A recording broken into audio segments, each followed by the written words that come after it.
There's one thing that scares everyone, the thought of being taken alive by a shark. Around Australia, the worst killer is the great white, a tiger of the sea that can grow up to 6 metres. But the other side of repulsion, it seems, is attraction. In South Australia, some tour operators are making a good living bringing the curious face to face with the great white. Now, after a fatal attack on a popular Adelaide beach before Christmas, scientists are questioning whether feeding these natural killers from tourist boats, thereby associating humans with food, is really a good idea. Feeding Frenzy, a joint project with the Bulletin magazine, is reported by Anthony Hoy.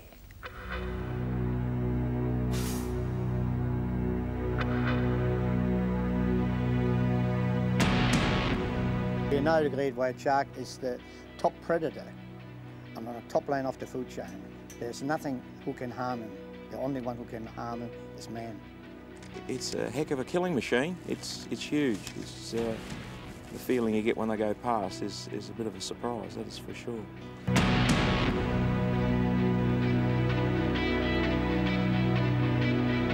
Because we live in such a huge, dry continent, most Australians have a love affair with the coast and the surrounding seas.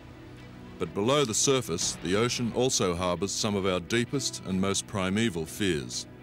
People don't want to deal with and be part of the fear that's associated with being eaten alive. And my policy has been over the years is we have to learn to live with the sharks and not just kill them from fear. The opportunity to confront those fears is being offered to adventurous souls. An up-close encounter with the great white shark is available through adventure operators in South Australia. Well, we're well known for it, not only nationally but internationally, and it's high-yield adventure tourism. Attracts a lot of international people here and a lot of international attention. Look, it is a niche market, and not many people do it, not many people want to do it, but those people that do it really have the opportunity here off the coast of... It's been very successful last season. Every trip we made, we have seen sharks, so 100% success rate, and all the tourists are very happy. So, and that's what you want, happy customers. Rolf Schabaisky is an electrical contractor and tour operator who has injected over $2 million into the shark adventure business. One of 2 operators licensed for this type of encounter, Rolf has had the rich and famous jumping in with the man-eaters. My clients come from all walks of life, really. But I had some very famous people. I had Michael Schumacher here, he done it. And I had Greg Norman, he has done it. I had Pierluigi Martini, Formula One, also done it. I get many, many people from everywhere in the world. A typical tour involves a trip out to the Neptune Islands, where the sharks are attracted to the boat with burley or chum. Offcuts from the local tuna factories are offered as bait. We're 30 kilometres off the coast of South Australia in great white shark territory. New Zealand fur seals come to Neptune Island to breed and in the process attract the predators from the Great Southern Ocean. The Calypso Star brings a steady stream of international tourists to interact here with the predator. At $500 per person per day, this has become a very lucrative sector of Australia's adventure tourism market. The operator, Rolf Schabaisky, is booked solid until mid-year. There is no doubt that these close encounters with the terrors from the deep are a compelling experience. But a debate on the advisability of attracting these predators and possibly entraining them in much the same way we would train circus animals or seals is now underway in the world of marine science. Can sharks be trained? Sharks can be trained. There's plenty of evidence in terms of laboratory training of sharks to discern from various colours and textures and things like that, where they can touch buttons and get rewarded, that sort of stuff. So yes, they can be. Is it true that you attract larger numbers of sharks to Australia's coastline and increase the probability of attack? No way in the world, that is baloney. The sharks are there. The sharks have always been there. And where I'm operating from is about 45 miles out from Port Lincoln. In Neverland, there's no one there. There's only to Ireland. The next stop is Antarctica or some South Pole. So we don't attract them. The sharks have to be there, number one. Otherwise, we won't get them. And the sharks are there for one reason only, because of the seals, the puppies of the seals, and it's the food they're eating.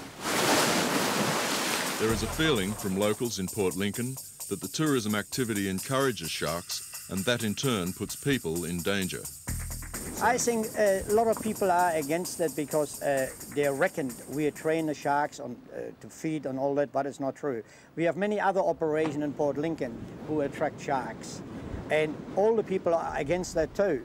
But it's, that is close to town. We're 45 miles away. We don't attract anything to the Port Lincoln or anywhere near there.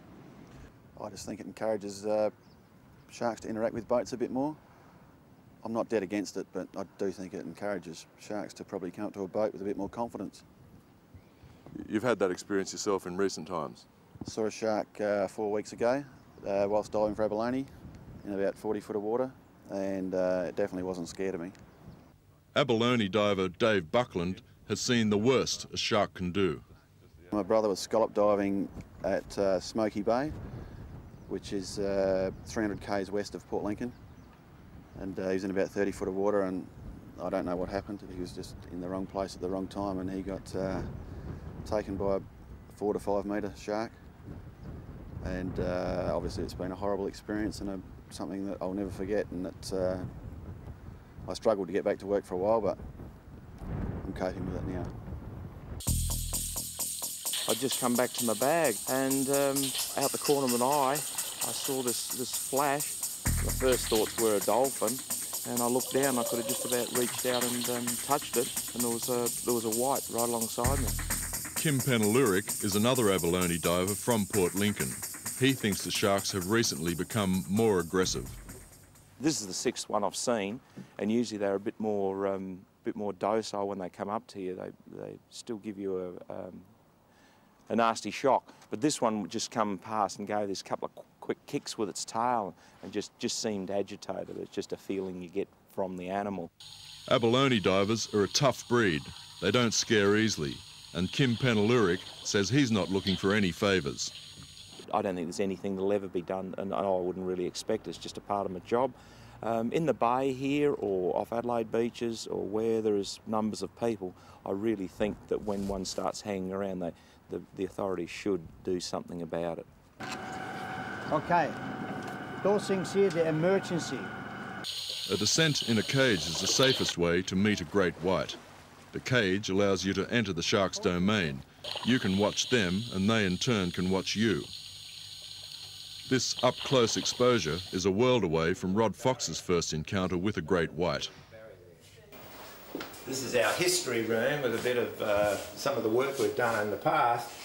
It features a wax figure here made by Ripley's Museums. They used the replica of the photographs that were taken on the operating table when they were stitching me up. It's a continuous reminder of how lucky I am and about how white sharks have become part of my life. Rod Fox is the other operator running shark adventure tours. His mauling by a great white 40 years ago changed his life forever.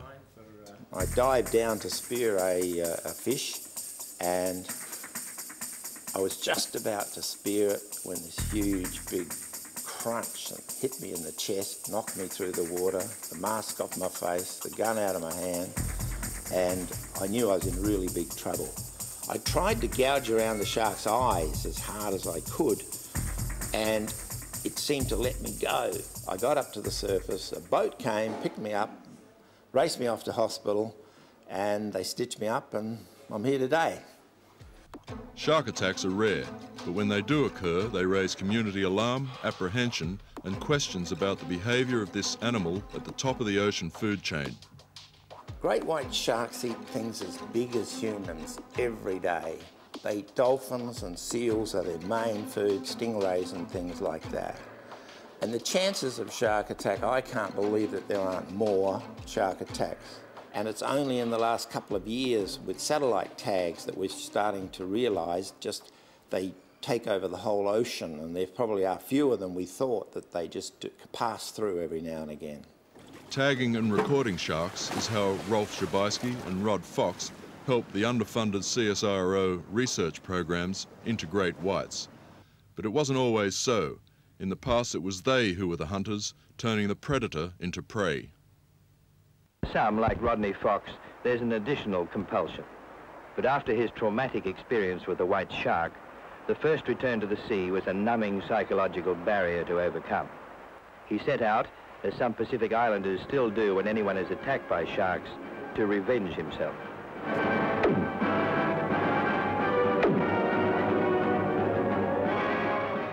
Last week we tagged 5. Really? 5 sharks, new ones. For your own identification? Yeah, no, all the information goes to the CSIRO and the fisheries.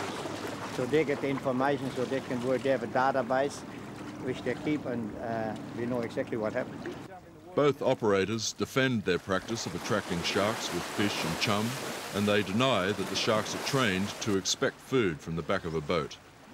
I think sharks are fairly... Feeding the sharks large quantities of fish, are your bait and trained sharks more dangerous, more antagonistic, and more likely to attack when not fed? No, not really. The sharks are hungry all the time. They eat.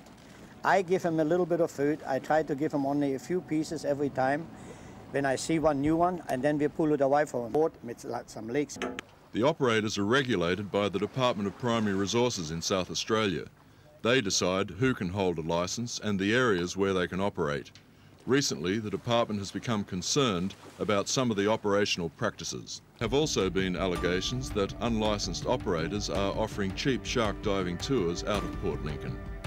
They are reported to be using pig and horse blood, a banned practice to attract the sharks. Oh, there's a shark. He's coming. Yeah, come on, baby. Yeah, let's go. Oh, yeah. Oh, yes, yes, yes. Oh. Our fascination with the deep and what lies below will always be with us, and people like Rolf Schabaisky will be happy to show us. Come on, girls and boys.